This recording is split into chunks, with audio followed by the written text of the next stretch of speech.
everybody, Rick from Tremor Outdoors. Today we're doing a quick little product review for AAA liners. They were the ones that sent me the bed mat, which I really like.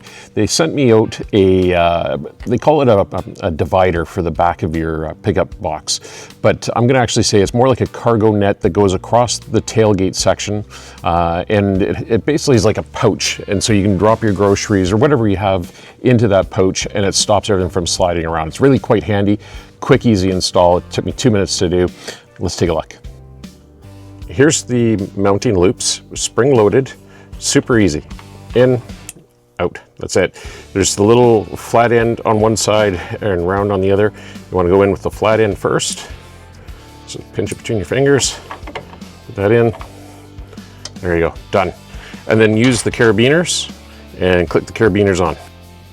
So there you have it, in place. Use the carabiners. I like them better than these little plastic tabs that come on here. It's easier to disconnect it if you're gonna need to get stuff in and out of the back of the box. And you can see it's got the little Velcro straps, keeps it all sealed up nice and tight. And it's great, I love it. It stops your groceries, whatever, sliding around the box. Check it out, link in the description. And thank you very much to AAA Liners.